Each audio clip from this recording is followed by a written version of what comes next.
This is the story of how major companies managed negative social media posts by customers and retained their brand image. Businesses have hailed the internet and social media as the great new way to engage customers and nurture customer relationships.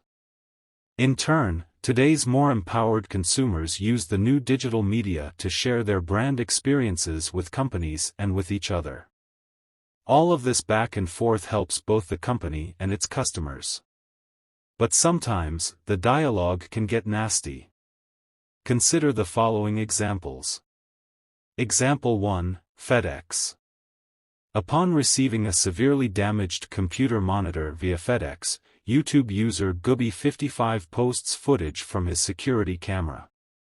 The video clearly shows a FedEx delivery man hoisting the Monitor package over his head and tossing it over Gooby55's front gate without ever attempting to ring the bell, open the gate, or walk the package to the door.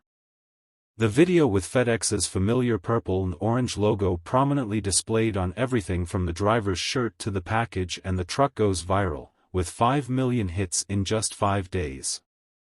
TV news and talk shows go crazy discussing the clip. Example 2, Ford. A young creative team at Ford's ad agency in India produces a Ford Figo print ad and releases it to the internet without approval. The ad features 3 women bound, gagged, and scantily clad in the hatch of a Figo, with a caricature of a grinning Silvio Berlusconi, Italy's sex scandal-plagued ex-prime minister, at the wheel.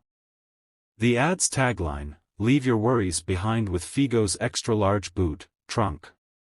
Ford quickly pulls the ad, but not before it goes viral. Within days, millions of people around the world have viewed the ad, causing an online uproar and giving Ford a global black eye.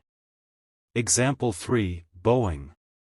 When 8-year-old Harry Windsor sends a crayon drawing of an airplane he's signed to Boeing with a suggestion that the company might want to manufacture it, the company responds with a stern, legal form letter. "We do not accept unsolicited ideas," the letter states.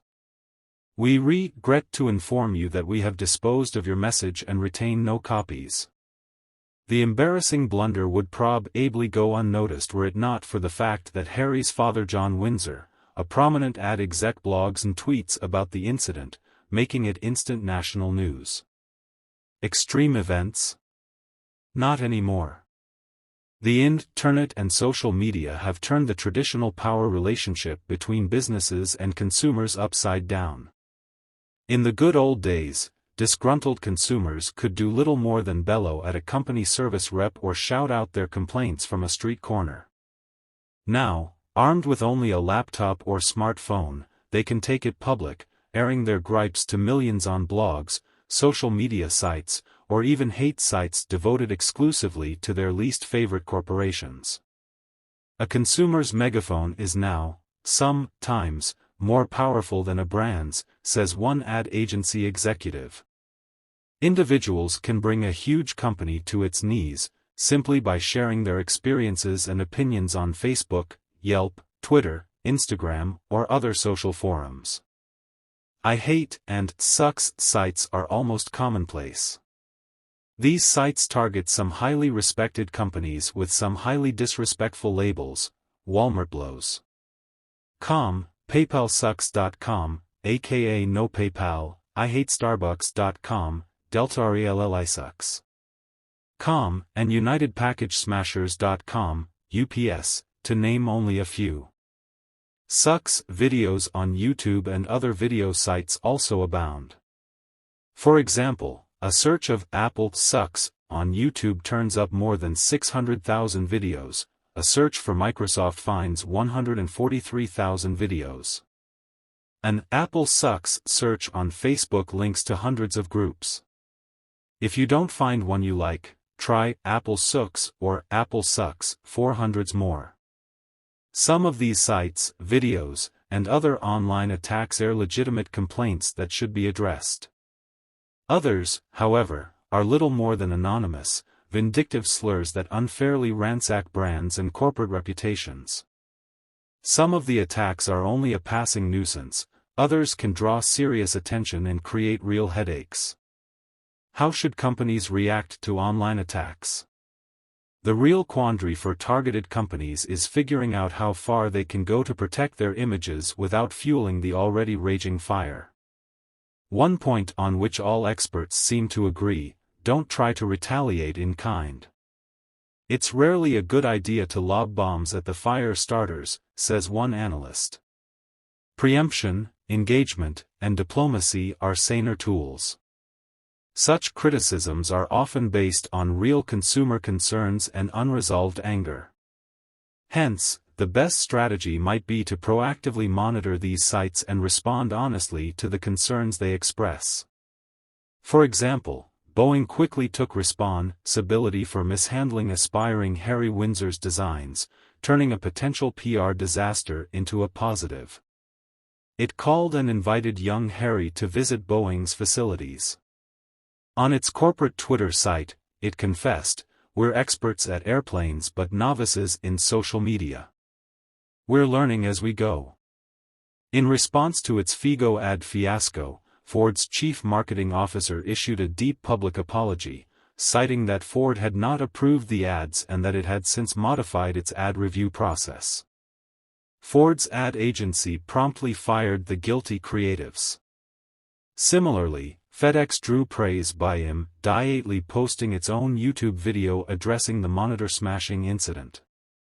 In the video, FedEx Senior Vice President of Operations Matthew Thornton stated that he had personally met with the aggrieved customer, who had accepted the company's apology.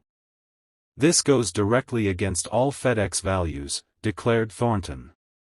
The FedEx video struck a responsive chord. Numerous journalists and bloggers responded with stories about FedEx's outstanding package handling and delivering record. Many companies have now created teams of specialists that monitor online conversations and engage unhappy consumers.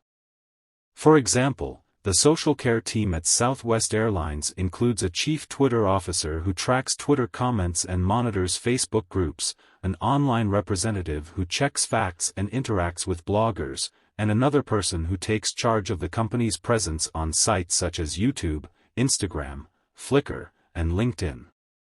So if someone posts an online comment, the company can respond promptly in a personal way. Not long ago, Southwest's team averted what could have been a major PR catastrophe when a hole popped open in a plane's fuselage on a flight from Phoenix to Sacramento. The flight had Wi-Fi, and the first passenger tweet about the incident, complete with a photo, was online in only 9 minutes, 11 minutes before Southwest's official dispatch channel report. But Southwest's monitoring team picked up the social media chatter and was able to craft a blog post and other social media responses shortly after the plane made an emergency landing in Yuma, Arizona. By the time the story hit the major media, the passenger who had tweeted initially was back on Twitter praising the Southwest crew for its professional handling of the situation. Thus, by monitoring and proactively responding to seemingly uncontrollable events in the environment, companies can prevent the negatives from spiraling out of control or even turn them into positives. Who knows? With the right responses, WalmartBlows.com might even become WalmartRules.com. Then again, probably not.